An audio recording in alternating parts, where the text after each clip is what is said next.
Hello and good morning, everyone. Welcome to yet another episode of the Market Snapshot series. My name is Rufus Kamau, Markets Analyst at FX Pesa. So today we'll be talking about the top highlight events that are expected to be moving markets today, with a main focus on the interest rate decision by the Bank of England. In this case, we'll be trying to understand the progression on monetary policy by the Bank of England, and of course, how it impacts both the pound against the dollar, and of course, we'll also be looking at the FTSE or the FTSE 100 index, which is the benchmark index for the UK stock market. So, as usual, this presentation doesn't represent any form of investment advice. It's not a recommendation to trade, so you should always do your own due diligence. So good morning. I can see Alfredo Trich was the first to join and comment. Key shout out to you. Thomas Mashuma, good morning. I'm Kevin. I can see Odewa. Thank you guys for joining. So let's get things started. So I'll be jumping straight to the economic calendar. And as you can see, the economic calendar is not that much populated today. We don't have a lot of major events. So right since morning, from Australia's goods trade balance, which came in better than expected, we haven't had much of a big impact news. However, the main event of the day will be at 2 p.m. This Thursday, the 7th of August, where we'll be looking at interest rate decision by the Bank of England.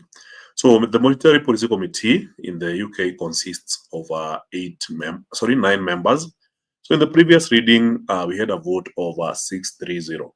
So in this case, a majority of members chose to hold indices steady. That was 6 members. 3 voted for a rate cut and 0 voted for a rate hike. So in this case, we're expecting a big shift where a majority of the members are expected to vote for a rate cut of 25 basis points. In this case, it will be 8 members as we expect. 1 member is expected to vote for a rate hold, whereas 0 members will be voting for a rate hike. So in this case, interest rates are expected to drop from 4.25% to 4.0% in the UK. And of course, this is a welcome policy, especially for the UK citizens. So on the other hand, for Forex traders, we know that interest rate cuts tend to be negative for the currency and hikes tend to be positive for the currency. So comparing the pound with other currencies, we know there has been quite a divergence, and I'll just give you a key highlight. So if you look at, for instance, year to date, that is since the year started, you'd notice that among the major currencies, the one that has been the weakest has been the US dollar, whereas other currencies have made significant gains against the dollar. So the most bullish pair since the year started has been the euro, which is up 12.82% against the USD. So the Swiss franc has also gained significantly against the dollar, up 12.64%.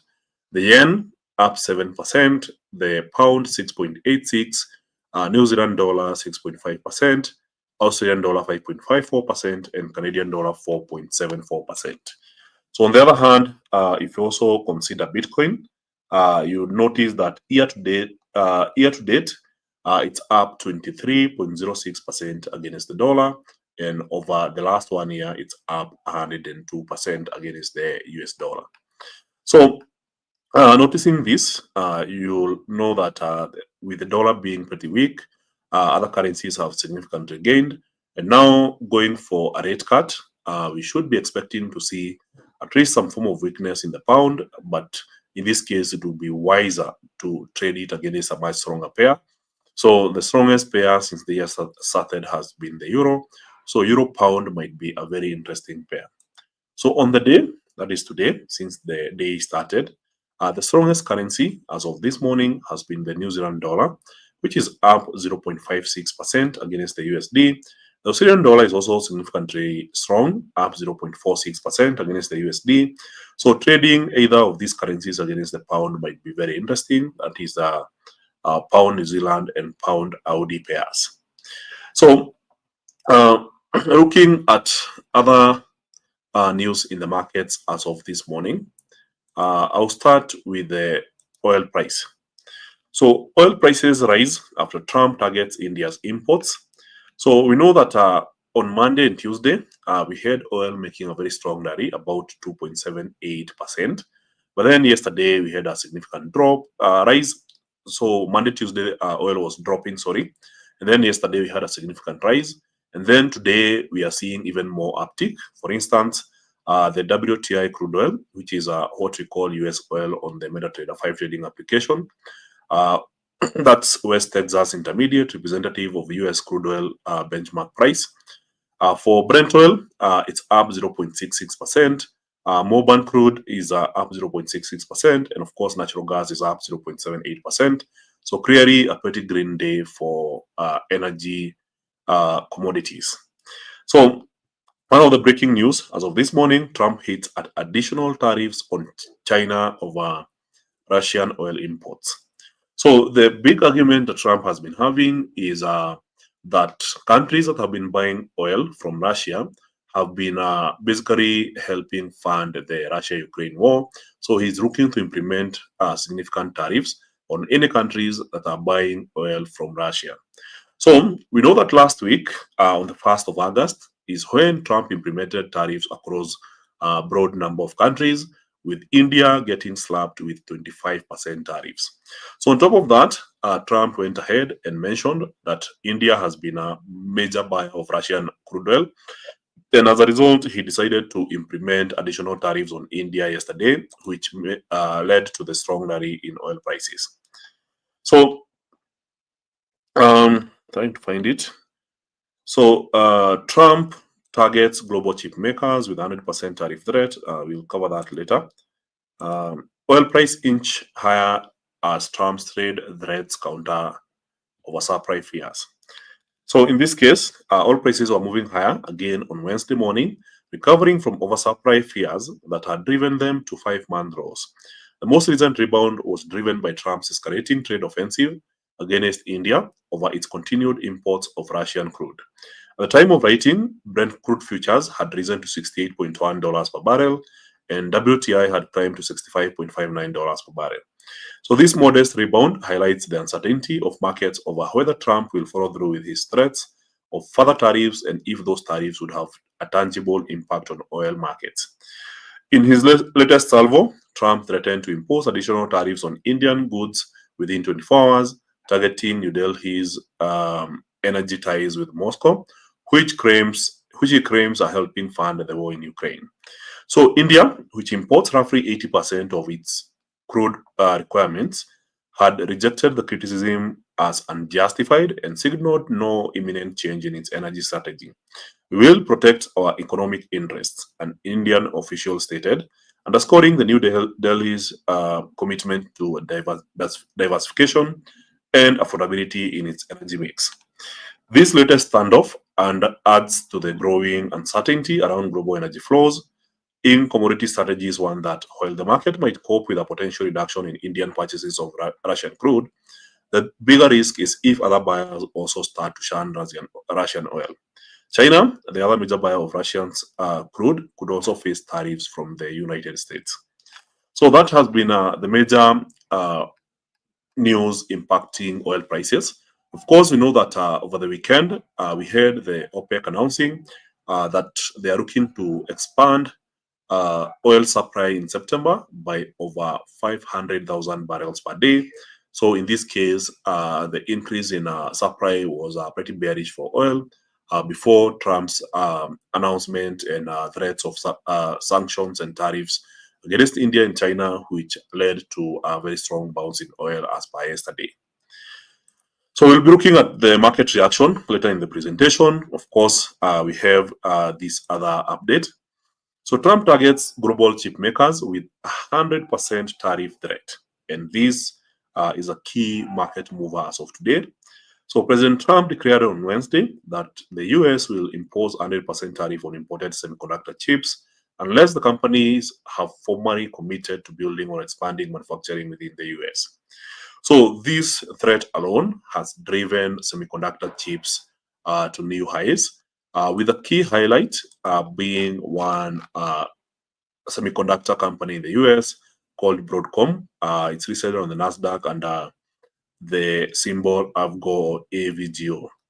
So far, in the last 5 years, the company is up 825.65%. Year to date, it has made a modest 30.12%.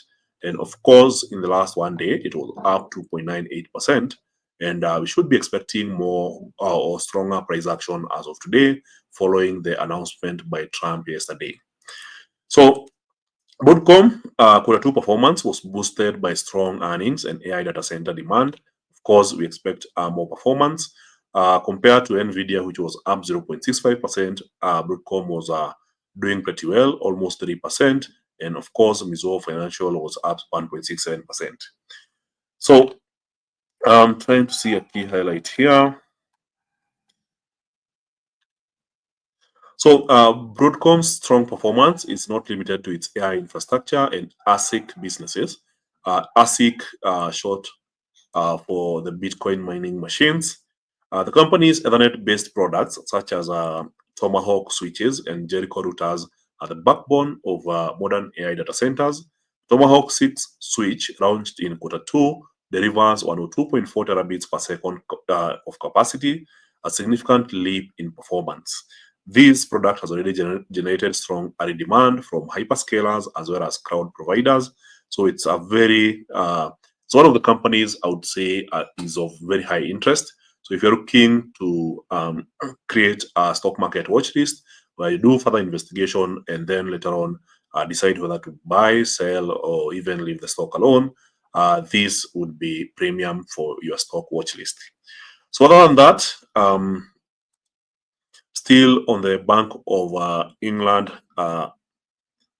rate cut, we should be expecting to see at least the pound weakening for a while, considering that it has been pretty strong. Even as of this morning, the pound is still pretty strong and has made a major resistance area. So we'll be focusing on that. And of course, a key point to note is that in the month of June, inflation increased to 3.6%, which overshot the Bank of England's forecast by 0.2 percentage points. So the upside surprise was largely driven by food inflation, which remains over a full point above projections. So this has pushed up medium-term inflation expectations, making policymakers wary of endorsing a faster pace of rate reductions. So as we have often witnessed since the year started, the Bank of England has been pretty careful with rate cuts. So they've been cutting and then pausing and then cutting and then pausing. So we'll be looking at the market reaction later today. Of course, you can see the progression here. Upon hitting a new high of 5.25%, that is interest rates in the UK, it was held between August 2023 and July 2024. So about 1 year. And then since July last year, all we have been seeing is rate cuts, pauses, rate cuts, pauses. And now after the last pause, now we're expecting another rate cut to 4.0%. So trying to see if there's any other highlight in the market. Of course, we have the stock market performance as per yesterday. It was pretty bullish. You can see companies such as Walmart up 4%, Tesla 3.63%, Amazon 4%, Apple 5.09%, Palantir, which basically reported better than expected earnings earlier in the week, was up 3.62%. Broadcom 2.98%, as we already mentioned. Meta with a dismal 1.12%, Google 0.82%, with a slight drop in Microsoft, which was down 0.53%. So clearly, it's a pretty strong bullish market, and the market is recovering from an earlier sell-off. So good chance that today we see some form of continuation in the stock market. So with that in mind, I believe now we can jump straight to some technical analysis and try to understand where the markets might be headed next.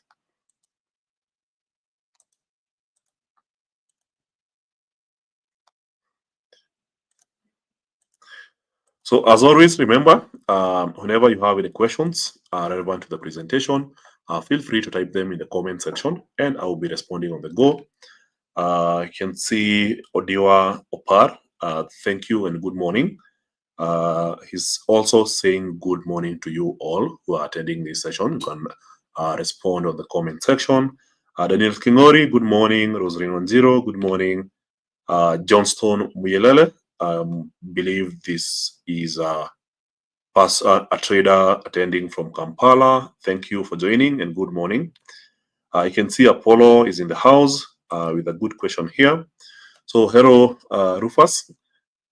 Is US losing to the BRICS and the world? China had a surprise rise in trade surplus, and DXY has been very weak despite interest rate parity. Is boldness of BRICS show they got alternative to the USD? So these are pretty important question. We know that the dollar has been the strongest currency.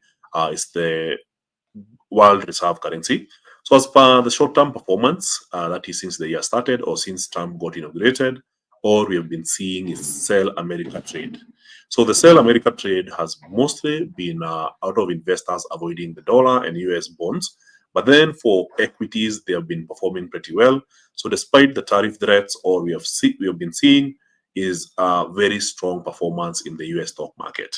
And now looking at the fiscal spending of the US government, after the passing of the big, beautiful bill by Trump, which basically expands US government spending, now we have a very, I would say, very positive sentiment on the US stock market, with some of the companies hitting new all-time highs, and key highlight being NVIDIA being the very first company to ever hit $4 trillion in market capitalization. So that basically tells you a lot that on the tariff threats, a lot of investors have basically processed that information as a tackle, or Trump always chickens out. So whenever he has a big announcement on tariffs, he always goes back on his decision. And as a result, whenever there is a big panic, like we are seeing right now on this particular chart, the market comes right back in, buys the dip, and we get right back to where we started. So if you look at the daily chart on the Nasdaq 100 index, and then you look at the month of April, when we had the Liberation Day tariffs, there was a big panic in the market. The market dropped all the way down, but then immediately the market recovered, and within a span of 3 months, the market was right back up. So you can see the big dip here. I would say call this 26% drop, which is significant to a market crash. And then in 3 months, the market made a recovery. And all we have been seeing is a very strong bullish momentum. Then we have the August 1 decisions. The August 1, this is where Trump was expected to resume tariffs. So this led to a big panic in the markets. And then after that, notice that a week later, we are going right back to where we started, basically indicating that the market is pricing in the Trump's tariffs. So all the panic that we normally see after announcement of big tariffs, the market always comes back. So in this case, with the Nasdaq making a very strong rally as of this morning, all we are seeing is a strong bullish momentum. So we had a big spike at market open, then a pretty quiet Asian session, and now as we enter the London session, we are seeing more bullish momentum.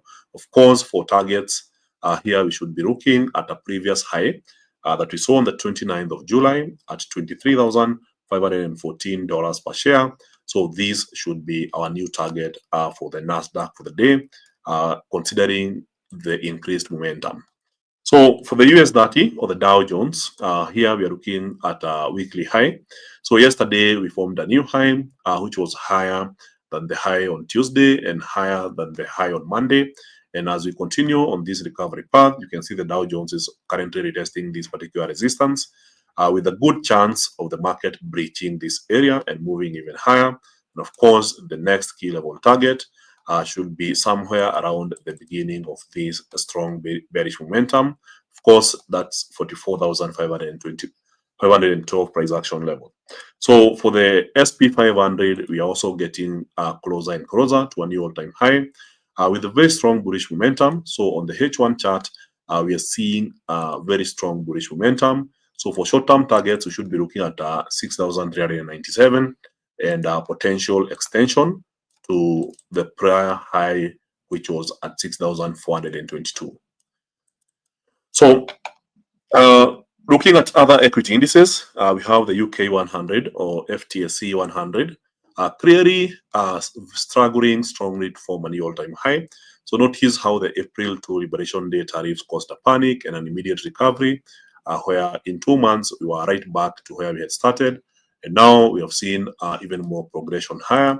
So now looking at the potential move as of today, considering a rate cut by the Bank of England, which is expected to be pretty bullish for the stock market, then we should be considering that the market could get out of this range. So the range I'm talking about is this area here, where we can arguably say that the direction of the stock market since the 22nd of July has been more of a sideways momentum. So now, considering that we have a pretty important interest rate decision today, so if it comes out as expected, then we should likely be looking at a potential breakout towards the upper side, of course, with a potential swing to this area here. So if we happen to see a whipsaw, then this might likely be the idea here, with a potential break even higher. And of course, if we break above 91.83, then we should potentially be looking at a new all-time high. So for the Japan's stock market index, notice how the Nikkei has been pretty bullish for the better part of the week, clearing last week's lows. So here we are looking at a potential extension of the bullish momentum, with the short-term target being the high that we saw last week. This was on the 31st of July, and if we breach that area, then the idea is to extend this bullish momentum to the next available high around 41,932 price action level. So on the other hand, looking at European equity indices, yes, we have the German stock market index pretty bullish as of this morning. Of course, it's looking to regain the prior high.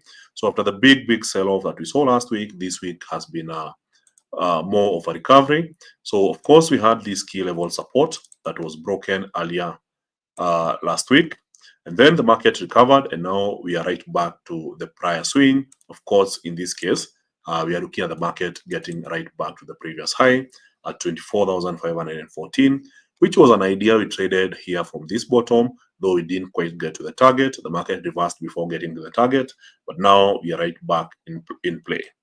So Spanish stock market index also pretty bullish for the day. So I believe if you're looking for trades in the stock market indices, there's a good chance those trades will be bullish, considering the strong recovery theme we are seeing as of this morning. So of course, for the Swiss stock market index, strong bullish momentum here. Norway stock market index, we are still trading within this range, so don't forget this. And considering that we are still within the range, and now we are seeing a sharp drop after the strong rally at market open. Of course, if the market happens to touch this particular support, then the idea is to continue trading the range and looking for bullish positions around the support area. So for the French stock market index, a very strong rally.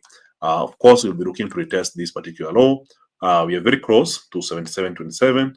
Strong bullish momentum so far. And of course, for the EU 50, strong bullish momentum.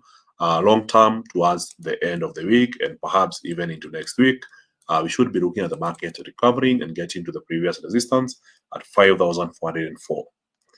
So on the other hand, looking at Asian equity indices, the Hang Seng index is also pretty bullish for the week. Not as bullish as the previous indices in the US and EU, but still more room for upside potential. Here, we are looking at a potential target at 25,213. When we had the drop, we expected the market to retest this area here. There was a slight break, but eventually the market bounced from the same area. But then for the Chinese stock market index, we had a pullback here on the daily time frame. So this was a key level trend line. So the market got back and bounced as we expected. And today we are on a fourth day of bullish momentum. Of course, this bullish momentum is expected to continue until we get to the previous resistance area, somewhere around 14,058 yuan per share. So on the currency side, we have quite a number of things going as of this morning, with the dollar index being pretty weak. So notice how since the week started, or even since the end of last week, the dollar index has been pretty weak. So this was Friday after the non-farm payrolls. Monday, Tuesday, Wednesday, a big drop, and today being Thursday, an even further drop in the dollar index, which has basically boosted the major currency pairs, with the euro being one of the strongest pairs with a very strong bullish momentum. Of course, in this case, we are seeing even more bullish momentum and potentially hitting a target of 1.17114. So this is the key idea for Euro USD traders, that the market continues with the bullish momentum and at least retests this area here. Then on the pound, which has major news today, notice that from the daily, we had what I would call a 7-day consecutive sell-off in the pound. And now we're looking at the 5th day consecutive bullish momentum right after we got out of this yearly trend. So from January, the pound has been on a very strong bullish momentum against the USD. But then we've had a pretty bearish month of July. But as we enter August, we are seeing some very strong momentum. So from the 4-hour time frame, if you zoom out, you'd notice that the high we saw on the 1st of July compared to the other high that we saw on the 24th of July, we have a particular trend line here where the market is now expected to be retesting that particular trend line. So in this case, in case of a very strong pound for the day, we should be looking at that area as a potential target. So on the other hand, on the flip side, which is, I believe, should be the most likely outcome, we had a big sell-off here, and the sell-off was extended all the way down to 1.31423. Then a pretty strong bounce after the non-farm payrolls on Friday last week. And then this week we had a slow cruise and then eventually a break higher. So if you go to a smaller time frame, let's say the 15-minute chart, then you'd notice that it was more like the market was trading in some form of triangle here for the better part of the week, with a key level breakout happening yesterday. So try to shape it based on the previous highs as well as the previous lows. So this is what we particularly had in the market. So this was the triangle we were experiencing. So from the 1-hour time frame, this is how it looks like. So pretty good indicator of sideways momentum in a chart. So in this case, for the 3 days, we would say the market was moving sideways, with yesterday being the key breakout point, and we headed straight for the resistance here.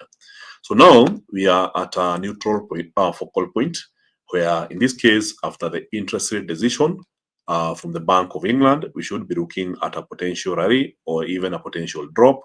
And of course, the key level support would be all the way down, not there, but all the way here. So in this case, if we happen to see a weak pound, then a short trip back down to 1.32119 could be a trading idea for the day, given that rate cut is expected to cause increased volatility in the pound.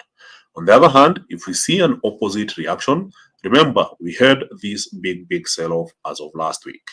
So sometimes these rate cuts are already priced in, and the pound may have weakened as a result of the expectation that the Bank of England would cut rates.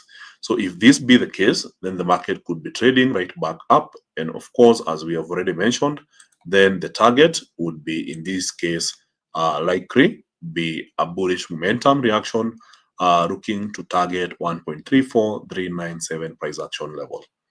So on the AUD/USD currency pair, we have had an impressive recovery. Of course, we had a pullback here that didn't materialize. And now with this kind of recovery, we expect more bullish momentum, considering that this has been the case for AUD/USD. Of course, if you were to do a trend line here, then you'd notice that this has been the prevailing resistance area. And if you look at the support area, here we look at a market that has been finding support along this route. So the current cycle indicates that we are just bouncing from the lower trend line, and we are about 50% higher. Good chance that we continue seeing more bullish momentum. So for the dollar yen, here we know that the dollar was pretty strong as of last week. Then after non-farm payrolls, a pretty good drop. And now we are looking at a potential support area. So from the forward chart, you can see there was a very nice retest of this area. And now we are seeing more bearish momentum. And of course, from the H1 chart, we can see that for the better part of the week, we have been trading in a range. So this has been the range. So Monday, Tuesday, Wednesday, Thursday, the market has just been moving sideways, and now it seems like the market is bouncing from the weekly support. This is the support that we saw on Tuesday, but the idea is to track a potential break, and of course, if we happen to break towards the lower side, then the next target should be around 145.936. Else, the market remains within the range. So for the dollar Swiss franc, we had a pretty strong bullish momentum, with the dollar making some good gains after the non-farm payrolls, the dollar weekend. And looking at this week, yes, the dollar has attempted to regain against the Swiss franc, but more bearish momentum has been witnessed. And now, even right now, as we speak, you can see there is just more persistent pressure to keep shorting the dollar against the Swiss franc. So anytime we get to this particular trend line, we are only seeing more bearish momentum. Of course, I expect something along the lines of more bearishness towards 0.80244. So for New Zealand USD, after making a very strong bounce from this key level support, from the daily time frame, you can see it was a pretty important support. So yes, 5 straight days of bullish momentum, even though there is some form of overlaps. Of course, we expect this momentum to continue for the day, with the key target being around 0.598. And now for the juice of the day, we're looking at gold prices. I know this is a bit new to you guys, that I have an indicator on my chart. So I was toying with this new indicator from Codebase. It's called support and resistance. You can install it from the Codebase on your MT5. So it basically just helps you highlight key level support and resistance areas. And as of this morning, we have seen gold make a very strong rally to this key resistance area along this particular trend line. Notice how accurate it was. And now, after gold getting to that area, there was an instant bearish momentum. And now it seems like the market is bouncing from this area. Of course, the idea is that these swings remain consistent, and after such a strong immediate sell-off, you should be expecting more bearish momentum. So if I happen to just clean my chart, and then we take a keen look at the overall performance of gold, you'd notice that for the week, this has been the key level support, and for the resistance, I would say we have been following this particular path. So we have some slight bullishness in the price of gold. So after the sharp sell-off here, we are seeing more increased volatility, and it seems like the market is bouncing from this area. So using a very short time frame, in this case the 5 minutes time frame, it seems like we eventually found some level of support, and going into the New York session, we could be seeing the market regaining bullish momentum and getting back to the previous high. So as for oil prices, which we clearly discussed earlier, yesterday we had this bullish momentum as a result of Trump implementing sanctions on India, which India strongly rejected. And India is arguing that the Eurozone as well as the US has also been doing business with Russia.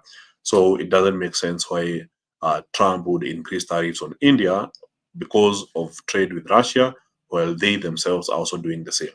So after the strong rally early in the morning yesterday, there was a big sell-off. Of course, the promise by OPEC to increase supply is one bigger factor than a Trump speech. In this case, it impacts real supply in the markets.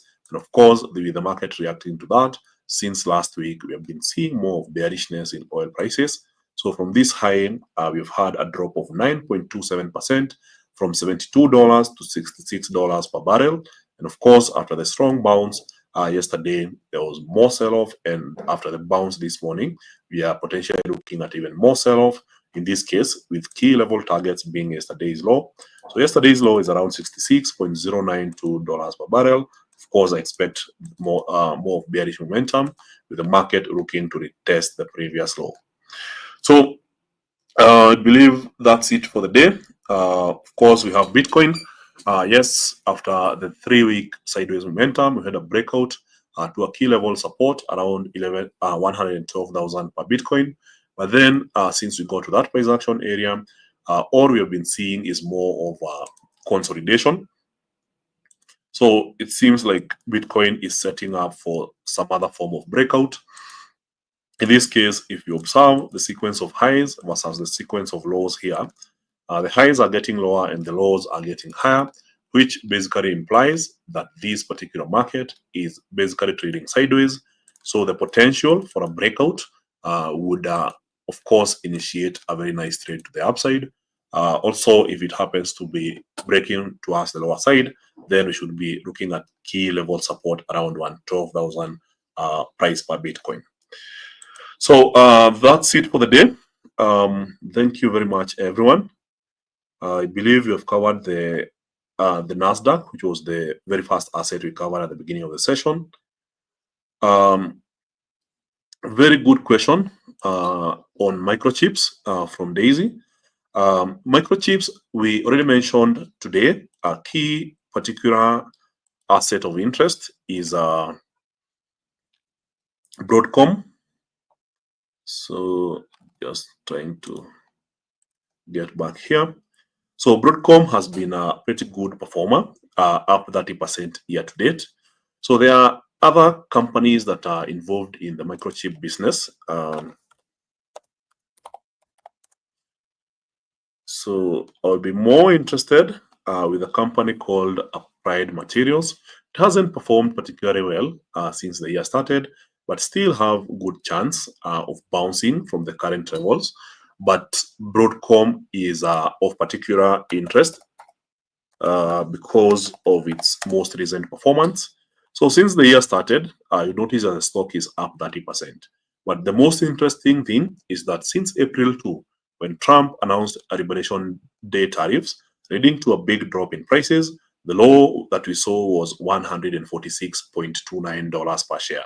So since then, notice the current price is 301.67, which means that the stock is up over 100% since the 4th of April this year, which implies a very strong bullish momentum. And you can see the chart is pretty smooth. So good chance that we see more continued momentum. So last question here. From your view, what may have caused the sideways movement on gold since April after a steep price raise against BTC has caused and trending? Again, BTC has paused and trading downward. Well, I would say there has been a pretty big shift. There are companies that are proven winners. And when I say proven winners, think of a company such as Tesla. Think of a company such as Google, Apple, Meta, and so on. So whenever you see these companies, let's say valuations, they're usually trading at a premium, meaning that for you to buy one share and expect to get a return at the end of the year, you have to pay a higher amount because there is more and more investors believing that the company will do well. So in that case, the price per share tends to be much higher on a regular day. However, after the Trump's April 2 tariffs, and of course the most recent August 1 tariffs, there's market-wide panic, and this sentiment forces the shares to drop. But then it creates a very interesting environment where if you could get, let's say, Tesla shares today at a 30% discount, then a lot of investors tend to go for it. So in that case, there was a big shift in investor sentiment where a lot of investors went risk on after seeing some of their favorite stocks drop 10, 20, even 30%. Even at some point, Tesla was down 50%, which a lot of investors took advantage of. So this shift from risk on to risk off basically balances between gold and equities. So in this case, when you see gold making a very strong rally, most likely investors are not interested in riskier bets in stocks. So as a result, seeing more investors get back into stocks and major stock markets like SP 500 and Nasdaq hitting the all-time highs, then the demand for gold tends to be lower, and that explains why we have seen a slowdown in the momentum of gold. I hope that answers your question. And now, as we approach the end of the presentation, remember, we have a new episode of the Bullish Banter coming up later in the week. So make sure to check it out. Listen to the most recent episode, share your podcast. And of course, when you share the podcast with other traders, we tend to appreciate. And if you have any questions, you drop them in the comments and we will always be there to respond. So that's it for the day. Enjoy the rest of your day and trade responsibly. Thank you.